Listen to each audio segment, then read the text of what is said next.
Hey kids, it's Patrick. Hi kiddos, it's your pal Adam.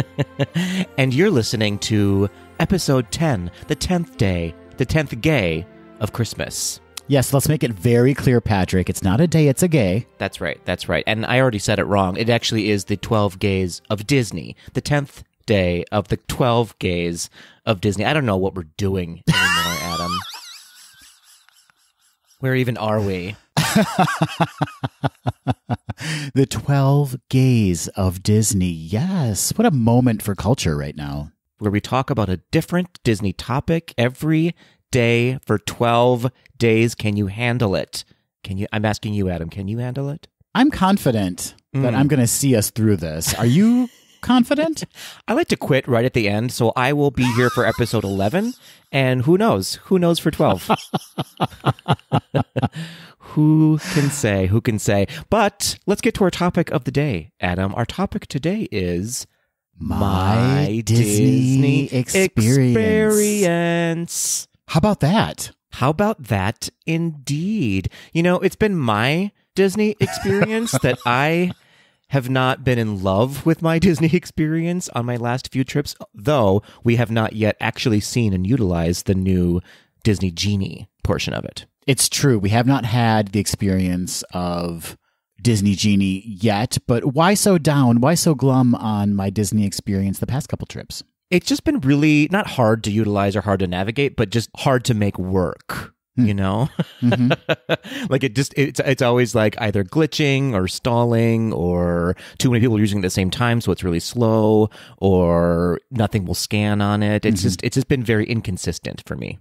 I've had a similar experience, Patrick. I've had some issues with my Disney experience. I had some issues getting into Animal Kingdom on my Disney experience our very last trip. No one wants that. No one wants to be in line trying to scan their little code to get in and not be able to get in. That is a terrible way to start your day. But that issue aside, I will say I did enjoy on our last trip how little I had to use my Disney experience because fast passes were not a thing. And so I wasn't constantly checking for availability. I wasn't constantly looking down at my phone. Fair enough. Yeah, I guess we really only kind of use it to check wait times, and even then, not so much. And to book dining reservations if we needed one on the fly. Do you think my Disney experience at this point is like a computer from 1984 with duct tape wrapped around it, with a Band-Aid on the screen and a plaster cast around the mouse? Like, is it just so stitched together at this point that they can't possibly start from scratch because they're too far in? Yes, it's held together with paper clips and prayers right now. I think so. They did go all in on my Disney experience. For a while, it was like, is this just going to go away and they're going to go back to paper tickets? Who knows? But then they doubled and tripled down on my Disney experience, and it is here to stay. I'm here to say. Thank you for rhyming. You're welcome. You're welcome. I was hoping during the pandemic that they would utilize that time to maybe do some serious fixes or a complete overhaul to my Disney experience. But as we learned, that was not the case. They were putting all their cards in Disney Genie service, and now that's launched. And it's like adding yet another layer of complication on top of my Disney experience. Yeah, I will say I haven't heard too many people complaining about it yet, though. So maybe they have solved for what they needed to solve. Who can say? I can't say. Someone can say, I'm sure. I have also heard good things about Disney Genie service, but I have to believe that my Disney experience issues still exist underneath the facade, that beautiful, shiny new facade of Disney Genie. Yeah, not sure. Isn't it all in one thing, though? Like, don't you have to use my Disney experience to get into Disney Genie? Yes, but then once you're in Disney Genie, aren't you just kind of like in Disney Genie? I mean, what else do you need besides Disney Genie these days? Well, you need to book reservations and you need to get into your room and check your room reservations. Honey, if you haven't booked reservations by the time you're using Disney Genie, you've got some problems. Fair, fair. I do like making day of reservations, though. It's really slick to be able to use that app for it. I would love to do that. I think it should always be like that. But as we heard from Chris a couple of weeks ago, that's just not the case these days anymore. Well, not for like if you have a specific place. I'm sure there are reservations somewhere. But there were tons of reservations for a lot of the places we were at when we were there for the 50th. I know, but there were low crowds, Patrick.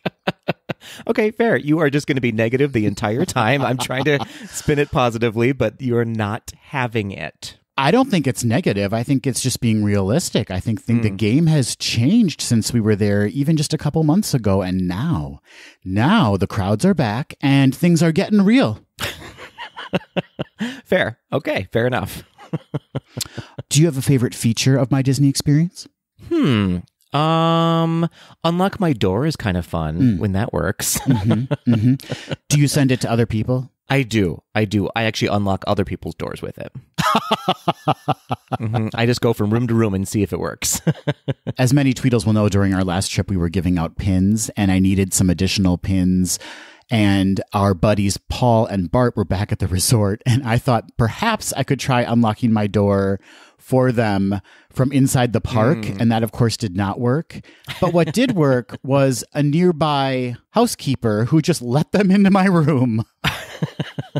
Fantastic. And that was their Disney experience. Yeah, they got lucky. There was a friendly housekeeper who believed their story. Wow. So, moral of the story is, everybody, My Disney Experience may not work, but sneaking into someone's room via a housekeeper absolutely works. Give it a shot. See what happens. Absolutely. And then tell us what your Disney Experience was in someone else's room.